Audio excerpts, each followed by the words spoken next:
Ya, halo teman-teman semuanya. Kembali lagi ke materi selanjutnya. Kita di materi 15, lanjutan dari geomorfologi untuk bentang alam yang lain, yaitu adalah fluvial dan karst, ya. Oke, yang pertama kita bahas adalah bentang alam eh, fluvial, ya. Nah, bentang alam fluvial ini satuan geomorfologi yang pembentukannya itu erat berhubungan dengan proses fluvial. Proses fluviatil ini kayak misalnya aliran sungai ya, transportasi yang dengan agen air dominansinya.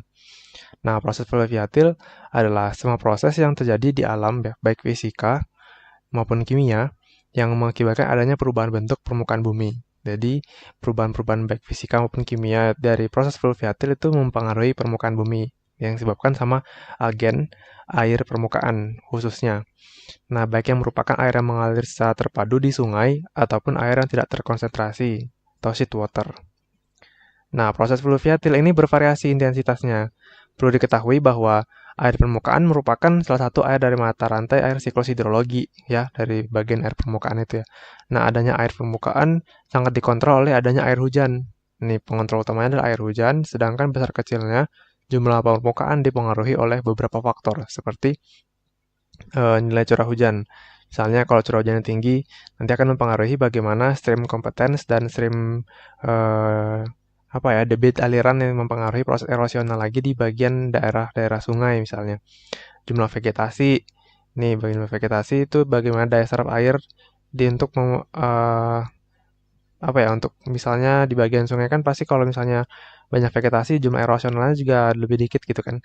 Nah, terus kelerengan. Kalau misalnya makin lereng nanti aliran debitnya itu akan lebih kencang daripada ketimbang lereng yang landai, itu aliran sungainya jadi lebih lambat. Jenis litologinya ini jenis-jenis batuan-batuan yang mudah resisten atau enggak gitu. Terus iklim ini nanti dari pengaruh eh, kondisi kering, arid, arid, semi arid, atau dia basah. Dari nilai curah hujan juga bisa dipengaruhi nanti hubungannya ke kondisi iklim kayak gitu. Macam-macam proses fluviatil. Yang pertama adalah proses erosi. Ya sama kayak geomorfologi yang lain, pasti ada erosi, transportasi, dan nanti adanya deposisi. Ya, degradasi dan agradasi ya. Ingat ya, bagian pengantar geomorfologi, teman-teman. Nah, di proses erosi ini, peristiwa terkikisnya lapisan permukaan tanah atau batuan oleh agen alami. Ya, ini kalau di proses fluviatil itu oleh air gitu ya. Kalau nanti di eolian nanti angin, kalau di glasial nanti gletser. Nah, nanti setelah dierosi, lanjut lagi melalui tahapan proses transportasi atau proses perpindahan pengangkutan material oleh suatu tubuh air yang dinamis yang diakibatkan oleh energi kinetik yang ada pada sungai. Nah, sebagai efek dari gaya gravitasi. Selanjutnya nanti akan mengalami pengendapan atau proses deposisi sedimen, proses yang berlangsung bila sungai tidak lagi mampu lagi, udah nggak bisa lagi tuh ngebawa material. Jadi material itu diendapkan di wilayah itu, gitu. Ini dia tahapan dari proses fluviatil. Yang pertama adanya heat source area atau di mana air tadi jatuh, misalnya tadi presipitasi ya di daerah ini gitu. Maka akan terbentuk erosional. Kalau dia misalnya gradiennya itu lebih curam, steeper gradient, maka eh, nilai erosi pada wilayah itu akan lebih kuat ketimbang ketika udah di gentle gradient. Nah, biasanya di wilayah ini juga energi pengendapannya udah jadi lebih tinggi gitu. Lanjut kita bahas proses erosi. Nah, erosi yang dilakukan oleh air dapat dilakukan dengan berbagai cara. Pertama itu ada abrasi, ini oleh medianya air ya tentunya. Penggerusan terhadap batuan yang dilewati oleh agen tadi, misalnya air. Kemudian ada scoring. Scoring ini penggerusan dasar sungai, bedload, akibat adanya ulakan dari sungai, misalnya pada daerah cut off, slope, pada meander. Scoring ini juga kalau misalnya terbentuk di proses cutting down, di misalnya air terjun gitu ya. Nah, itu akan terbentuk salah satu bentukan cutting down atau cekuan ke bawah gitu akibat penggerusan air terjun gitu. Scoring ini di meander juga bisa nih kebentuk kalau misalnya alirannya berbelok-belok gitu nanti ada proses erosi langsung juga ada pengendapan di sisi sebelahnya. Itu scoring di meander. Nah, korosi selanjutnya ini terjadi reaksi terhadap batuan yang dilalui. Nah, berdasarkan arah, erosi dapat dibedakan menjadi pertama adalah erosi vertikal. Ini kalau erosinya arahnya tegak dan cenderung terjadi pada daerah bagian hulu. dari sungai, menyebabkan terjadinya pendalaman lembah sungai. Kalau erosi lateral ini nyamping, jadi dia efeknya akan membuat sungai jadi tambah lebar. Biasanya ini terbentuk di daerah hilir sungai gitu. Jadi di daerah dataran rendah, sungainya itu udah lebih mengerosi bagian lateral, sehingga sungainya jadi makin lebar. Sedangkan di wilayah pegunungan, itu erosi yang berlangsung lebih utama adalah vertikal ya. Erosinya berlangsung terus hingga suatu saat akan mencapai batas di mana air sungai tadi udah tidak mampu lagi mengerosi lagi tuh dikarenakan udah mencapai erosion base level. Jadi erosion base level itu dapat dibagi jadi dua, ada ultimate base level. Kalau misalnya yang base levelnya berupa permukaan air laut, batasnya itu mean sea level ya jadinya ultimate base level. Kalau ada juga yang disebut sebagai temporary base level. Ini kalau base levelnya tuh perairan lokal, misalnya air danau, rawa, sejenisnya yang ketinggiannya itu biasanya di atas dari permukaan air laut gitu. Nah, ini yang tadi kita sebut sebagai base level itu. Tadi ada dua ya, yang ada uh, ultimate sama temporary. Nah, base level ini terjadi pada saat kondisi udah nggak ada lagi tuh proses erosi yang bisa terjadi. Nggak ada lagi tahapan-tahapan erosional, baik oleh agen air maupun agen dalam bentuk apapun sih ya ini di wilayah base level itu. Nah, aliran dari sungai itu bisa mencapai level dari dasarnya, baik lokal base level itu tadi, baik yang ultimate ataupun temporary, ketika di mana alirannya itu uh, mengalir pada wilayah batuan yang resisten. Jadi di wilayah base level itu dia merupakan wilayah yang resisten gitu.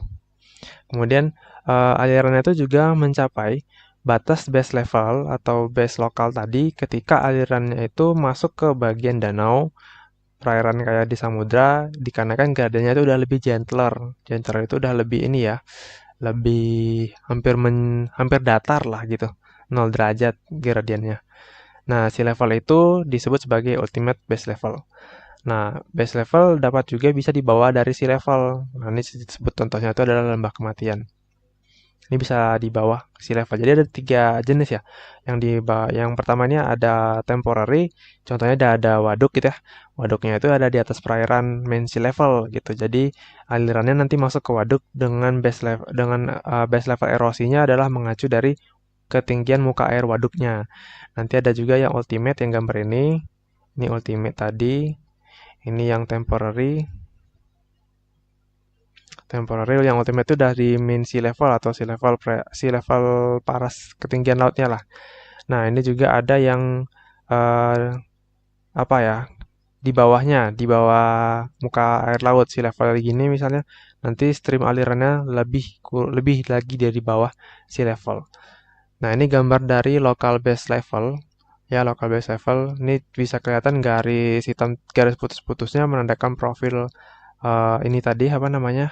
Base levelnya gitu. Bisa kelihatan di danau ini jadi local base level, kalau di laut jadi ultimate base level gitu ya. Nah, beberapa tipe aliran erosi dari sungai ya, tipe kalau sungai yang masih mengerosi khususnya akan ngebentuk beberapa bentuk kan seperti tadi aku udah bilang ada down cutting ya. Ini bagian channel yang lebih dalam, depends the channels. Jadi misalnya ini ada air terjun. Nah, jadi air terjunnya itu bakal ngebentuk ini down cuttingnya tadi. Kayak ini ada air terjun kan. Nah, tadi di sini akan menimbulkan erosi yang lebih dalam gitu. Satu-satunya nanti dia mengalir ke sana. Nah, jadi dia bagian down cuttingnya tuh yang di sini, itu ya. Terus ada headward erosion jika channel atau muka air lautnya tuh lengthens, jadi dia memanjang. Kemudian ada lateral erosion, ini akan melebar, widen channel and floodplain. Jadi dia kadang ngebentuk dataran banjir ya. Headward erosion ini tadi yang kita sebut sebagai erosi vertikal. Lateral erosion kita sebut sebagai erosi horizontal atau erosi lateral. Ini untuk gambar dari down cutting bisa sebenarnya down cutting nggak hanya di air terjun juga ya di wilayah yang memang dia benar-benar nggak resisten sama air khususnya dia akan ngebentuk pendalaman atau down cutting gitu. Ini down cutting prosesnya di pembentukan canyon di US ya di Grand Canyon. Ini yang tadi headward erosion. Nah ini lateral erosion. Efek dari karakteristik channel sungai tadi pada kecepatan aliran itu, ini ada beberapa dua sifat sih, dua efek ya lebih tepatnya. Kecepatan aliran itu akan lebih besar, paling besar ya. Dia di dekat pusatnya, pusat dari aliran sungainya. Jadi channelnya sepanjang garis sungai itu. Ini dia bagian maximum velocity ada di bagian tengah, sedangkan yang bagian pinggir punya kecepatan yang lebih rendah. Seiring juga di kedalaman gitu kayak gini. Ini batas-batas kecepatan itunya ya, alirnya. Kemudian aliran sungai itu juga paling besar greatest along the outside. Misalnya sungainya itu membelok atau sungainya ya membelok ya, membentuk curve gitu. Nah, dia bakal punya kecepatan tertinggi itu yang paling dekat sama ujung kurva paling belokan sungainya gitu. Bagian seksi sungai paling ujung kayak gini. Makanya juga ini yang nanti bakal ngebentuk meander biasanya gitu. Nah, ini hasil bentukan meandernya region of maximum stream velocity punya kecepatan maksimum itu nih maximum velocity-nya tuh bagian yang di pembelokannya gitu. Nah, ini kita sebutnya nanti ini di wilayah cut bank ya, karena dia bakalan tererosi secara terus-menerus, sedangkan di sisi sebelahnya disebut sebagai point bar atau bar deposit. Nah, jadi material sedimen yang yang tererosi di bagian cut bank ini akan terbawa ke wilayah point bank, entah di point bank A ataupun di point bank yang di sini misalnya, di gambar ini ya, di C+, di aksen ini gitu. Ini untuk irisan melintangnya. A sama A aksen kelihatan ya di sini untuk maximum velocity-nya lebih dekat sama proses lebih dekat ke ini ke dinding sungai yang mengalami pembelokan. Nah, di wilayah cutbank dia akan mulai mengalami proses erosional yang lebih banyak di daerah sini gitu. Kemudian ada maximum velocity untuk B ke B aksen dia ada di lapisan tengah sama ini yang C sama C aksen juga mirip ya, cuma beda bentuk aja cross sectionnya. Nah, ini proses transportasinya gimana? Proses transportasi di sungai mengangkut material hasil erosinya tuh secara umum ada dua mekanisme. Ada yang bed load sama ada yang suspended load. Yang pertama itu ada traksi. Traksi ini masuk kategori bed load ya. Dia traksi itu intinya dia menggeser. Dia batuannya tuh tergeser atau tertraction. Kemudian ada rolling. Rolling ini memutar. Memutar dia berarti menggelinding ya batuannya. Kemudian ada saltasi. Saltasi itu lompat-lompat kayak gini. Ini saltasi. Bouncing, saltation itu bouncing. Nah, ada juga suspensi. Suspensi itu material sedimen padatan yang dia terlarut ke air. Kalau solution itu dissolve. Dissolve itu terlarut juga, cuman bedanya terlarut material suspensi sama material yang terdissolve itu, kalau yang terdissolve itu materialnya udah menyatu sama komponen kimia air gitu. Sedangkan di suspended itu dia material sedimen yang masih padatan dan dia kalau misalnya kita endapkan, ada muncul endapannya. Itu. Jadi dia material yang tersuspensi. Kalau terdissolve dia memang benar-benar terlarut kayak gitu. Nah, setelah transportasi, terbentuk proses sedimentasi. Nah, proses sedimentasi terjadi ketika sungai nggak mampu lagi mengangkut material yang dibawanya. Jadi apabila tenaga angkutnya makin berkurang, atau tenaga erosinya udah makin berkurang, sedangkan tenaga pengendapan makin kuat, maka material yang berukuran kasar, ini dia akan sinking.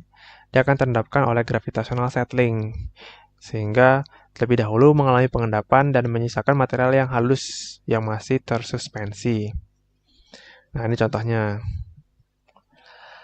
Nah, cekungan-cekungan airan drainase dari cekungan dan itu ada sebut sebagai drainage basin ya. Ini kalau misalnya dari total area yang terdrainase itu dia oleh aliran dan termasuk juga batasan dari aliran channel tributaries-nya.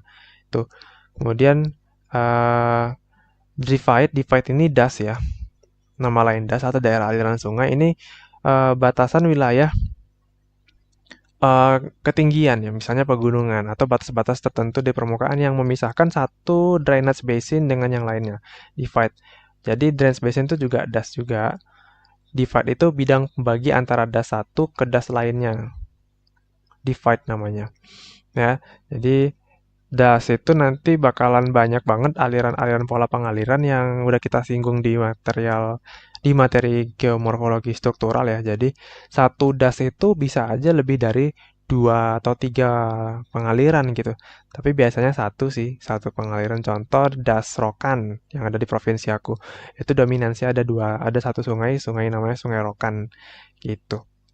Contoh juga kayak Das Solo, berarti sungai utamanya adalah Sungai Bengawan Solo kayak gitu. Memang nanti di sungai itu bakalan kebentuk tributaries. Tributaries itu bagian channel sungai yang lebih kecil lagi gitu. Nah, ini kalau di sungai itu dikenal beberapa bentuk jenis aliran. Ada kapasitas sama ini apa ya? Sifat-sifat aliran. Kapasitas alirannya gimana sama kompetensinya dari si aliran. Apa itu kapasitas sama kompetensi? Nah, kalau kapasitas itu mengacu pada banyaknya total jumlah dari sedimen yang bisa ditransport gitu kapasitasnya, kapasitas angkut lah ya sebutannya itu. Nih misalnya semakin besar discharge dari perairan maka atau jumlah dari aliran yang mengalir ya ini water flowing di dalam suatu aliran sungai maka makin banyak juga tuh stream capacity-nya. Makin banyak sedimen yang diangkut sama si sungai tadi kalau misalnya discharge water atau aliran air yang mengalir itu banyak. Ini lebih ke ini ya. Semakin banyak debit, semakin tinggi debit lebih tepat ya. Semakin tinggi debit, maka semakin tinggi juga nih, semakin tinggi debit, maka semakin tinggi sedimen transportnya. Nah, contohnya kayak sungai-sungai yang ada di dataran rendah ya kayak sungai Sungai Kapuas, Sungai Musi, nah itu sungai yang punya debit yang besar, maka material sedimen yang dibawanya juga cukup besar. Terus ada kompetensi ini dia mengacu pada ukuran maksimum dari partikel yang bisa dibawa, gitulah intinya. Seberapa besar sih material tadi tuh bisa dibawa sama si sungai? Maksudnya dalam hal ini di bawah itu ini ya ukuran yang bisa tersuspensi dia nggak langsung tenggelam gitu atau tersinking kalau ukurannya terlalu gede pasti. Nah ini semakin besar dari aliran kecepatan sungai maka semakin besar pula kompetensinya gitu. Kalau misalnya kecepatan sungainya itu pelan maka kecepatan pengendapannya akan jadi lebih besar sehingga material tadi akan lebih cepat terendapkan, material terendapkan lebih cepat. Mata terendapkan dibandingkan sungai yang memang lebih besar kayak misalnya daerah-daerah sungai yang tahap muda sama tahap dewasa itu kecepatan airnya tuh besar banget kan mungkin karena dipengaruhi sama ini kita sebut sebagai gradien permukaan. Kalau misalnya steeper gradient pasti kecepatannya lebih kencang, faster velocity. Kalau ada faster velocity berarti eh, kompetensi dari sungainya akan semakin membuat material sedimen itu punya maksimum size yang lebih besar lagi dari biasanya gitu. Maksudnya kayak diameter partikel yang dibawa bisa jadi lebih besar gitu dibandingkan misalnya di bagian yang lower gradient, ini gentle gradient. Jadi kecepatannya itu jadi lebih pelan dan kompetensi juga akan makin berkurang karena material sedimen yang dibawa udah banyak yang diendapkan kayak gitu ya. Nah, ini gambaran dari beberapa apa namanya? Tampilan bentang alam fluvial. Yang ini ada T-race, ada inner flood plain, ini bagian flood plain secara keseluruhan ya, yang besar ini. Ada inner channel, ini aliran sungai yang dimana dia mengalir, terus ada inner flood plain juga, lagi nanti T-race lagi gitu. Nah, di bagian-bagiannya ada beberapa bagian lagi kayak ada badlands, ada Chaco Arroyo, canyon floor, T-race floodplain, stable point bar, cut, talus endapan scree ya ini. Eh, dan bagian lainnya ada natural leaf, ini tanggul alam yang kebentuk saat banjir ya, itu biasanya back basin, arroyo wall, dinding arroyo dan banyak lagi. Kalau yang di sini nih kita bisa lihat ada aliran Yazo. Biasanya aliran Yazo itu sebelahan sama aliran utama atau yang inner channel. Ada trunk stream, wetland ini rawa. Biasa rawa itu terbentuk di belakang dari bar deposit. Yang ini bar depositnya. Bar deposit eh, di sebelah dari cutbanknya. Cutbanknya yang ini. Wetland itu tanah basah ya, maksudnya berair. Ada juga yang back swamps. Itu biasanya dia biasa asosiasi juga sih sama si wetland. Wetland kan rawa ya, back swamp bisa sih. Gitu. Ini cutbank tadi ya, wilayah yang mengalami erosi, yang di sini cutbank juga. Dan cutbank itu nanti hmm, bisa menyisakan sisa yang itu disebut sebagai oxbow lake atau oxbow scar, bekas oxbow gitu. Nah, ini bagian lagi dari jenis sungai yang lain yang kita sebut sebagai braided stream atau river braiding. Lokasinya biasanya terbentuk pada wilayah dataran rendah, dan di sini bakalan banyak bar deposit atau endapan-endapan pasir yang adanya di tengah-tengah inner channelnya, sehingga menyebabkan sungainya itu tampak teranyam gitu. Ini karakteristik utamanya ya, banyak pulau-pulau kecil atau disebut sebagai eyot yang merupakan hasil dari deposit material di channel tersebut. Nah, terus jaringan-jaringan ke interkoneksi dari aliran-alirannya itu kecil. Jadi kayak bentukannya itu jadi lebih kayak jaring gitu.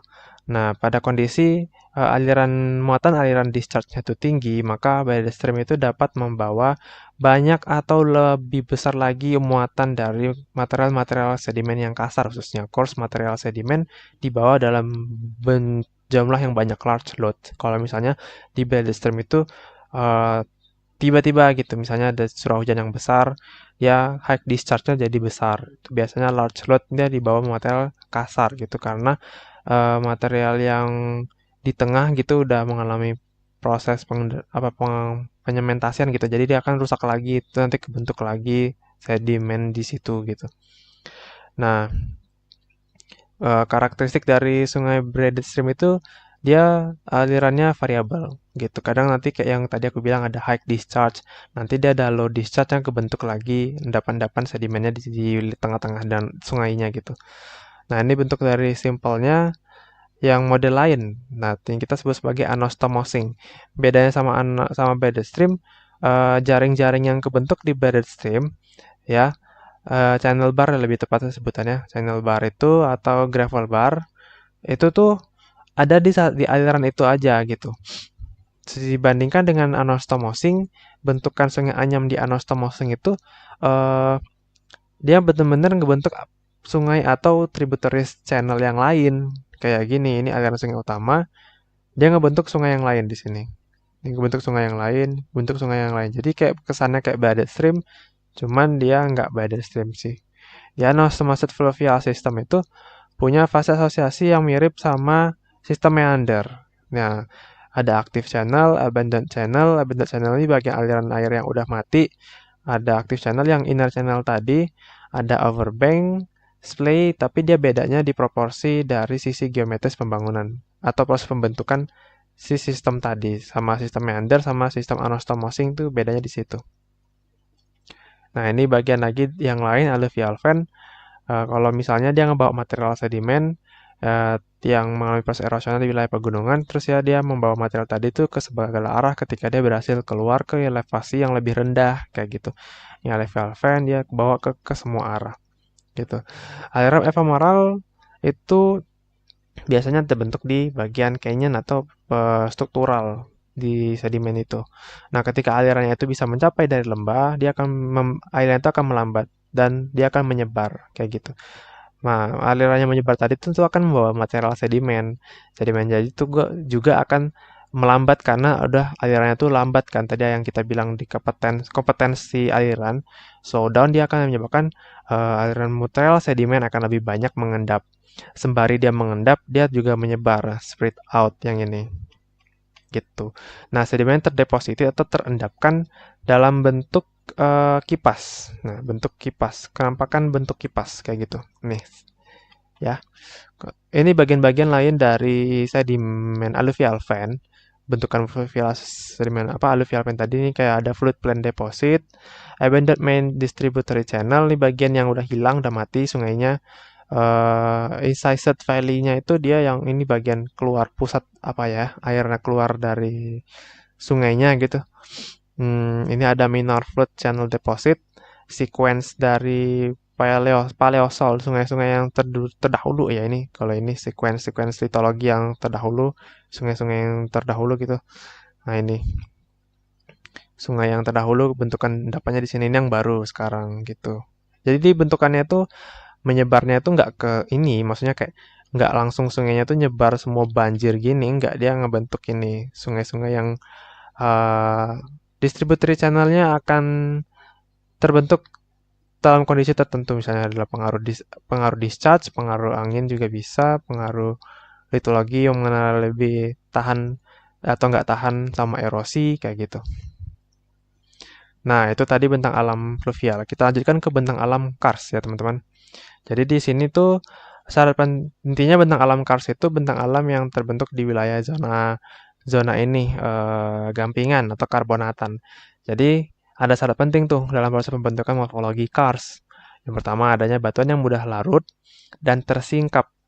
Ya, tersingkap dan tidak boleh tertutup sama material vegetasi atau tertutupi sama sedimen-sedimen. Dia harus dari sedimen yang tipis, nggak sedimen yang tebal dan juga bukan batuan yang tahan erosi atau resistensi erosional. Nah, batuan masif yang kedua ada batunya itu masif ya. Masif itu berarti besar dan dia punya banyak kekar. Kekarnya ini bisa dari faktor tanaman kayak biologi atau dari terkena stres atau proses deformasi bisa juga. Yang penting dia harus ada kekar batuannya. Kemudian harus dari air tanahnya rendah eh, dan curah hujan cukup tinggi. Nah, kondisi litologi di bentang alam kars itu harus batu gamping atau batu dolomit. Ya, intinya dia mengandung material mineral-mineral kalsit lah kayak CaCO3, kalsit ya, itu dolomit. Dia harus dalam bentuk juga volumenya padatan apa ya? Batunya itu masif, masif itu tebal dan padat gitu. Padat dan dia harus terkekarkan. Nah, ini dia. Padat dan dia harus terkekarkan. Tebal juga iya. Nah, dan dia harus berlapis-lapis dan kandungan CaCO3-nya harus 60 sampai 90%. Ini wilayah kars tadi ya. Dan porositas sekundernya banyak. Jadi airnya bisa masuk kan. Permeabilitas baik. Permeabilitas baik ini eh, kemampuan alir atau kemampuan daya serap air dalam suatu litologinya bagus dan dia bisa mengalirkan juga. Nah, itu permeabilitas. Struktur geologinya apa? Tadi udah sebut sih ada kekar dan patahan ya atau sesar. Jadi kekar tadi itu akan mengintensifkan proses pelarutan karena dia terintrusi airnya bisa itu air hujan ataupun air sungai dia terintrusi ke lapisan karbonatan tadi melalui zona kekar tadi. Jadi kekar atau sesar yang intensif akan menjadi zona lemah. Zona lemah ini zona yang nggak tahan sama proses erosional sehingga mempermudah proses karstifikasi atau pembentukan bentang alam karst tadi. Oh, air asam juga akan lebih mudah masuk dan melarutkan batuan kalau misalnya udah ada kekarnya. Jadi dia memfasilitasi lah gitu, mempercepat. Selanjutnya ada curah hujan.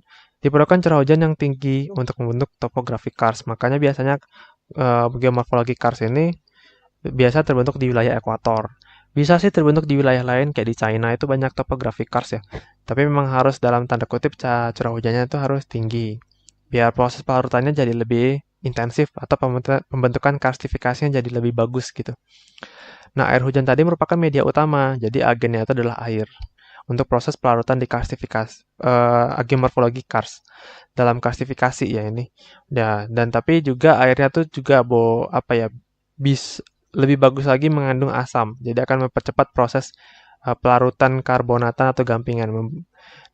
Sebutannya itu proses fish. Fish itu kayak apa ya? Batuan tadi tuh ngebentuk gelembung-gelembung yang bereaksi gitu dari asam tadi ke batu gamping tadi.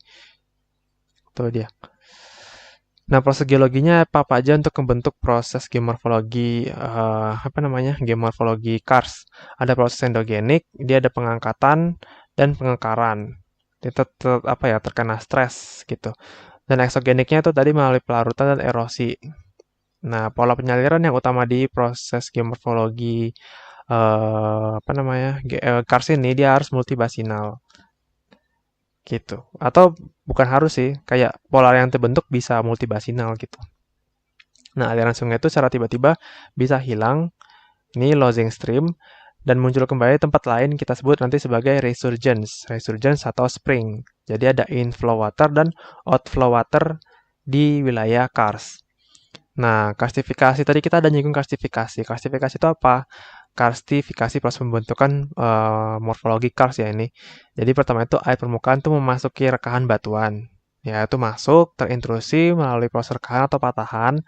Selanjutnya di tempat itu tuh akan terjadi pelarutan batuan pada zona rekahan. Jadi zona rekahan itu disebut sebagai zona lemah atau zona yang bisa mengalami proses pelapukan atau pelarutan batuan gampingan jadi lebih cepat. Selanjutnya, rekahan menjadi semakin besar Ya, jadi rekannya makin gede dan rekan tersebut membentuk morfologi kars. Nah, jika rekan terisi air, terbentuk sungai bawah tanah itu atau groundwater river. Proses pembentukan topografi kars. Nah, kondisi batuan yang menunjang terbentuknya topografi kars itu ada 4. Pertama, dia harus mudah larut, berada di dekat permukaan. Jadi, dia tuh kan tadi udah juga disinggung sih, dia harus tersingkap. Nggak boleh ada penutup, sekalipun itu material sedimen. Kalaupun material sedimen, dia harus material sedimen yang tipis gitu. Jadi bisa tererosi dan bisa melarutkan kars yang ada di bawahnya.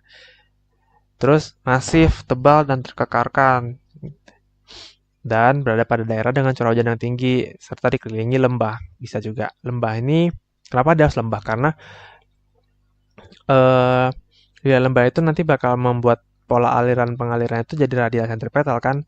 Jadi aliran sungainya itu tadi akan membuat aliran airan off-nya akan menuju ke tempat si topografi karst tadi sehingga proses karstifikasi juga menjadi intensif. Nah, ada tahapan atau fase dalam pembentukan morfologi karst. Yang pertama tuh ada terjadi pelarutan pada batuan yang terkekarkan sehingga membentuk lembah yang kemudian mengalami zona yang lebih cepat pelarutannya. Ini gambarnya. Ya, jadi yang bagian A, ini B, ini B, ini B ya. Jadi yang A itu dia punya banyak kekar, kita sebut sebagai zona lemah atau weak zone. Dia weak zone ini, di zona A ini, ketika dia datang air, maka air tadi akan lebih cepat masuk karena ada banyak kekar. Nah, kalau misalnya air hujannya itu asam, maka ngebentuk proses pelarutan gampingan di wilayah ini, di bawahnya, gitu. Sampai nanti ke batas base level of erosion dari air yang berparas, misalnya bisa ke ultimate, atau kan nanti dia ke lokal nanti dia tergantung tuh makanya dia harus berlapis-lapis lapisannya kalau dia mau ngebentuk lokal base level jadi banyak apa ya kayak cekungan air-air tanah di gampingan yang nanti berlapis-lapis bentuk gua-gua lagi gitu. Nah, yang B nanti di weak zone A tadi dia mengalami proses pelarutan dengan cepat kan, maka zona yang kebentuk tuh jadi lebih dalam, sebentuk lembah atau basin, kayak gini hasilnya. Nah, nanti akan terbentuk pilar-pilar hasil sisa yang tinggi-tinggi ini nanti ngebentuk proses nanti disebut sebagai sisa morfologi karst. Yang C, pelarutan pada kedua zona terus berjalan sehingga fase-fase ini akan ngebentuk nah ini kerucut-kerucut karst kayak gini bentuknya. Pada zona B juga akan terbentuk erosional tergantung sebagai setahan apa dia resisten terhadap air gitu. Nanti tahap selanjutnya, tahap paling akhir itu akan kebentuk menara Kars. Nah, dia jadi akan lebih banyak gitu. Dan nanti tiba-tiba dalam keadaan yang akhir lagi, seluruh menara Kars akan hilang karena erosional dan menyisakan dataran yang cukup luasan gitulah. Ini bagian gambaran dari ini apa yang aku bilang tadi. eh dia harus punya stratifikasi atau lapisan-lapisan gitu. Karena nanti akan kebentuk zona-zona perairan bukan perairan, zona-zona sungai bawah tanah. Ini kayak gini. Nah, ini juga gini lah ya, gitu. Nah, ini yang losing stream tadi, aliran sungainya menghilang, nanti dia keluar lagi dari tempat yang lain menuju springs atau resurgence water. Jadi dia bakal keluar di tempat yang lain. Nah, morfologi kars itu ada dua, teman-teman. Jadi ada morfologi konstruksional. Kalau dia prosesnya itu atau morfologinya kebentuk saat proses karstifikasi berlangsung. Morfologinya nanti ada dua, ada morfologi mayor kalau misalnya dia bisa diamati di satelit. Contohnya itu ada Dolin, Uvala, Polje, dan lain-lain. Nanti ada morfologi minor yang dia nggak bisa pakai satelit ngelihatnya. Jadi dia harus turun ke lapangan untuk bisa ngecek ini morfologi apa gitu. Biasanya tuh nanti ada cairn atau lapies, ada karst split, parit karst, dan palung karst. Nah, nanti ada yang terakhir ada morfologi sisa yang di tadi tahap 4 tahapan pembentukan karstifikasi tadi. Ada morfologi sisa yang disebut kerucut karst sama menara karst. Ada mogote juga. Nah, BTW untuk morfologi karst ini juga dibedain dua jenis. Ada yang kita sebut sebagai exokarst, ada nanti kita sebut sebagai endokars. Exokars ini intinya morfologi karsnya itu kelihatan atau tampak di permukaan. Contohnya kayak ada sinkhole atau di bagian stream disappears itu. atau Uvala, Polje, Cairn, Lapias, Karst split itu ya pokoknya dia di permukaan lah intinya gitu. Nanti ada juga sebutannya tuh endokarst. Endokarst ini kalau morfologi karstnya itu ada di bawah permukaan atau underground karst morphology. Nah, biasanya tuh di goa atau cave gitu ya. Nah, ini cave ini, goa-goa ini itu morfologi yang ada di bawah permukaan gitu. Itu endokarst namanya. Ya, kita bahas pertama dulu adalah bentang alam minor yang ada lapiasnya. Pertama, lapias atau cairn, nama lainnya nih cairn ya. Nah, bentuk yang tidak rata pada batu gamping akibat adanya proses pelarutan dan penggerusan. Nah, bentuk tidak rata batu gamping, proses pelarutan dan penggerusan. Kayak gini bentuknya. Ini gambar dari lapias. Nah, selanjutnya ada karst split. Karst split ini celah pelarutan yang terbentuk di permukaan. Jadi ini lanjutan dari lapias yang telah membesar ngebentuk karst split. Jadi di sini tuh material batuannya tuh udah terpisah antara satu dengan yang lain, ngebentuk split karst gini nih pecahan-pecahannya itu. Nanti kalau pecahnya udah makin gede, dia akan ngebentuk parit karst. Nih alur pada permukaan yang memanjang membentuk parit yang juga sering dianggap sebagai karst split dalam ukuran yang lebih besar. Nih parit karstnya ya, dia bagian dari karst split yang udah membesar, menggede gitulah. Nah ini morfologi karst yang bentuk yang lain. Ada nanti minor karst yang lain tuh nanti kita sebut sebagai solution pits, facets, dan fuse serta runnels. Nah,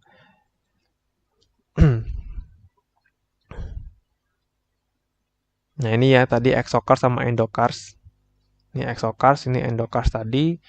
Nah, yang ini nih yang jadi perhatian.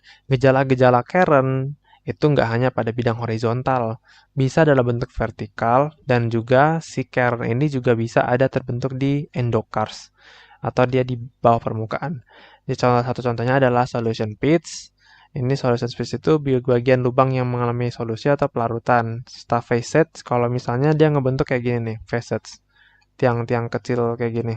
Ini facets di karst. Beda sama triangular facets yang ada di struktural ya. Nah, ada juga flutes. Flutes ini mirip struktural sediment flutes ya. Jadi dia bakal ngebentuk pola cebakan-cebakan kayak gini, memanjang kecil-kecil. Ya, namanya juga minor karst landform kan. Jadi dia kecil-kecil. Dan ada runnels juga gitu. Nah, ini palung karst. Kalau misalnya split karst tadi udah makin lebih gede gitu. Bentuknya jadi membentuk palung. Alur pada permukaan batuan yang besar dan lebar terbentuk karena proses pelarutan. Jadi kedalamannya itu lebih dari 50 cm dan biasanya pada permukaan batuan yang datar atau miring, rendah, dan dikontrol oleh struktur yang memanjang. Kemudian ada speleotom. Nah ini di speleotom masuk juga bagian dari endokarst. Jadi di speleotom itu hanya terdapat di goa, ya hiasan pada goa yang merupakan endapan CO3 yang mengalami presipitasi pada air tanah yang membawanya masuk ke dalam gua. Jadi sebenarnya ada tiga, sebenarnya ya. Ada nanti kita sebut sebagai stalaktit, kalau misalnya alirannya tuh atau aliran presipitasi di dalam gua jatuh secara vertikal, ngebentuk tiang-tiang corong segitiga kerucut ngarahnya ke bawah. Itu stalaktit. Kalau stalagmit, itu dia kerucut-kerucutnya itu mengarah ke atas, kayak gini. Nah, ada lagi yang ketiga nih teman-teman. Jadi ada namanya itu adalah pilar. Pilar itu ketika stalaktit dan stalagmit berjumpa. Jadi dia kayak gini. Terus-terusan gitu kan kebentuk presipitasi karbonatan di goanya. Akhirnya nanti stalaktit dan stalaktitnya tuh jumpa. Nah, ketika dia jumpa dia bakal disebut sebagai pilar. Nah, ini bentukan topografi karst mayor yang lain. Kita pindah ya dari minor ke mayor juga. Nah, yang pertama itu ada dolin atau surupan, yaitu depresi tertutup hasil parutan dengan diameter mulai dari beberapa meter hingga kilometer dengan kedalaman hingga mencapai ratusan meter. Biasanya ngebentuknya itu adalah bundar atau lonjong. Itu dolin. Nah, nanti ada sebut lagi uvala. Uvala ini gabungan dari dolin. Misalnya kayak dolin yang pertama, dolin kedua. Nanti bidang antara bidang dolin 1 dan bidang 2 terbentuk erosi misalnya. Nah, jadi kayak bentuknya itu gabung. Nah, padahal itu sebenarnya gabungan dari dolina. Jadi dolina 1 dan dolina 2 tergabung dari bentukan morfologi cekungan karsnya jadi lebih besar, itu disebut sebagai uvala. Selanjutnya ada Polje. Polje ini kumpulan dari uvala. Jadi kumpulan dari uvala atau udah makin gede ya, depresiasinya dalam wilayah tertutup yang jauh lebih besar dan lantai datar. Dan ngebentuk lantainya itu relatif datar. Dan dindingnya curam. Ini dinding curam itu berasal dari pegunungan sekitar atau wilayah karstifikasi sisa yang masih belum tererosi atau terlarutkan gampingannya gitu. Jadi dia ngebentuk daratan yang cukup luas. Kayak lembah. Jadi Polja itu lembahnya di Kars. Ini gabungan dari uvala sih. Nah, biasanya memanjang gitu arah dari si Polje memanjang ke salah satu arah. Nah, Polja ini juga pembentukannya dikontrol sama litologi dan struktur dan mengalami proses pelebaran saat terisi oleh air. Jadi kalau misalnya di Polja itu ada banjir gitu ya, proses pelaratan akan semakin intensif ke samping. Jadi bagian samping dari yang terjal-terjal itu akan mengalami pelaratan lebih kuat saat terjadinya banjir di Polje. Nah, ini ada jendela kars, dia ketika lubang pada atap gua yang menghubungkan dengan udara luar terbentuk karena atap guanya runtuh. Nah, di bagian jendela kars ini juga sering tuh disebut juga di wilayah losing stream. Jadi sungainya itu hilang di jendela kars ini. Gitu. Kadang nggak juga sih, jadi jendela kars nggak selalu berasosiasi sama losing stream. Kemudian ada lembah kars. Lembah kars ini lembah atau alur yang besar terbentuk oleh aliran permukaan yang mengerosi batuan yang dilaluinya. Ada 4 jenis. Pertama itu ada alogenik. Alogenik valley itu kalau lembah kars dengan hulu pada batuan kedap air, batuannya itu tahan terhadap proses erosional ya berarti. Kedap air ini dia nggak nggak melarutkan dan juga nggak bersifat permeabilitas atau nggak bisa melarut, nggak bisa ini ya, apa ya bilangnya, nggak bisa menarik air atau dia nggak bisa menyerap air lah intinya gitu. Itu ya. Berarti bukan dari golongan batu gamping, misalnya dari batuan beku gitu. Yang kemudian masuk ke dalam daerah karst, itu Algonic Valley. Itu ada Blind Valley kalau misalnya lembah kars lembah kars yang alirannya tiba-tiba hilang. Nah, ini lembah kars yang alirannya tiba-tiba hilang karena masuk ke dalam batuan. Nah, ini si Blind Valley itu berasosiasi sama jendela kars atau enggak tadi yang losing stream. Selanjutnya ada Pocket Valley. Pocket Valley itu lembah yang berasosiasi dengan mata air yang besar. Ya, ini berasosiasi dengan mata air yang besar dan keluar dari batuan kedap air, bukan batu gamping yang berada di bawah lapisan batu gamping itu Pocket Valley.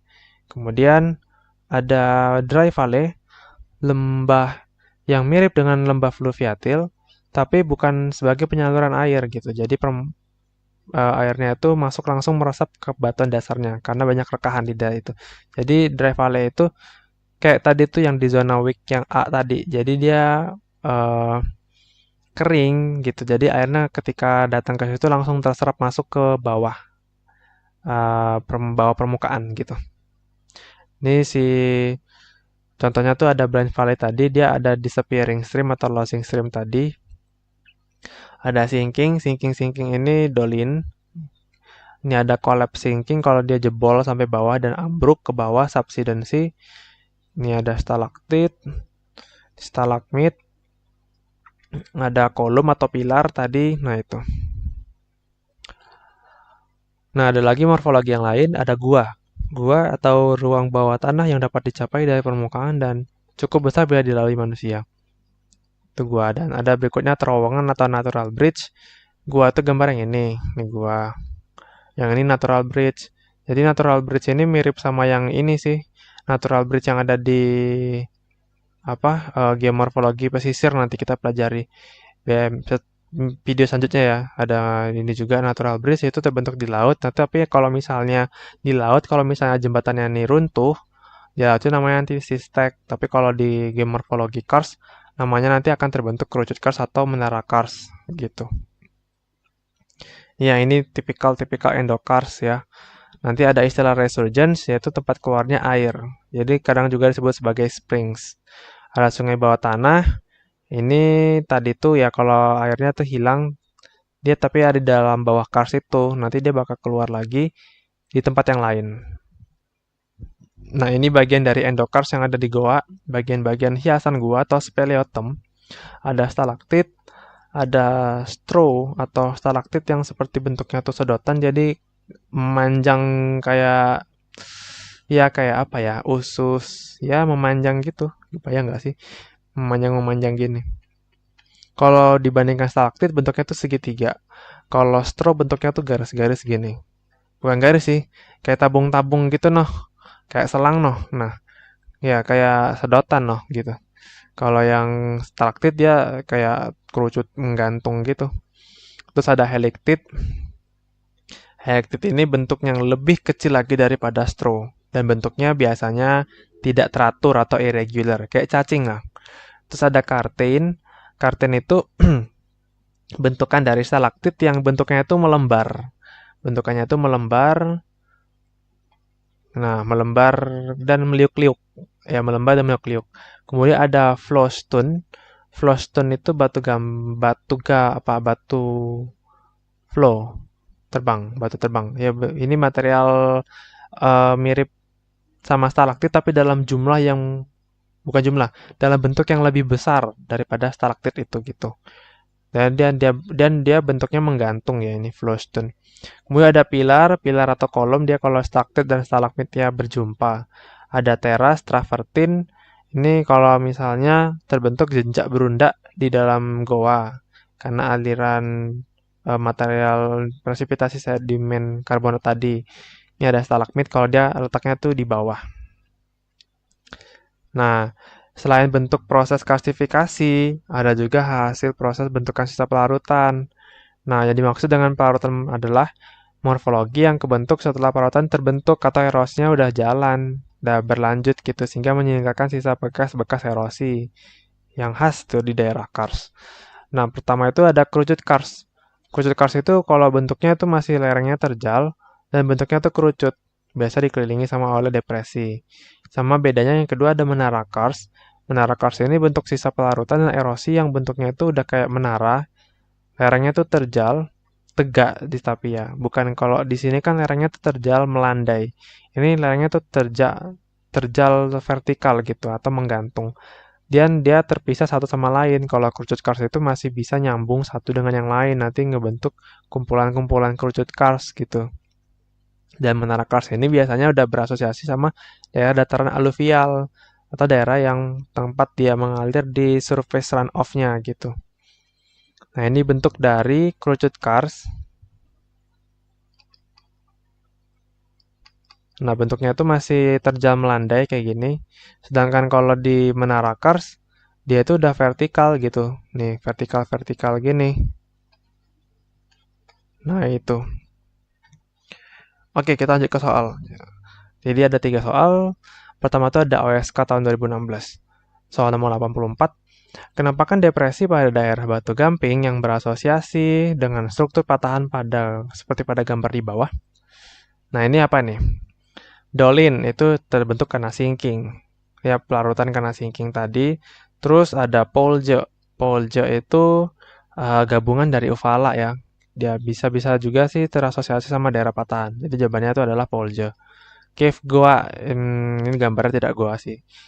Plato enggak juga, karena plato itu bagian tertinggi yang bagian lainnya itu lebih rendah.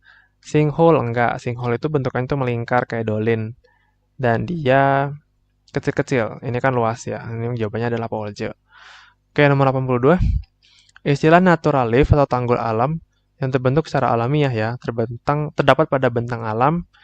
Ini hafalan aja, kayak tadi aku kasih tunjukin ke kalian, nggak bagian-bagian dari geomorfologi aluvial ya, itu dihafal aja sih nama-nama bagiannya. Sama apa itu dan proses pembentukannya, kita juga boleh lah dihafal gitu. Nah, ini jawabannya adalah apa ya, fluvial ya, gitu. Fluvial ini bukan karst, bukan data, bukan elen, bukan aluvial. Aluvial itu bagian kecil sungainya, kalau fluvial itu bagian sistem dari keseluruhannya gitu. Nah, nomor 60 di ini soal OSP 2014. Apabila Anda di lapangan menjumpai bentukan morfologi pada gambar berikut, berarti Anda berada pada bentang alam. Ya, ini Bukit Kars ya, atau Kars Hills. Kars Hills tadi bentukan dari kerucut kars yang bentukannya itu membukit-membukit gitu. Jadi ini adalah kars ya jawabannya. Dia bukan struktural, bukan eolian, bukan vulkanik, juga bukan fluvial. Oke, mungkin cukup sekian ya materi pembahasan kita tentang geomorfologi fluvial dan kars. Barangkali ada kesalahan dalam penjelasan, aku mohon maaf. Aku tutup wabillahi taufik wal hidayah. Wassalamualaikum warahmatullahi wabarakatuh. Sampai jumpa di video selanjutnya, geomorfologi pesisir dan glasial.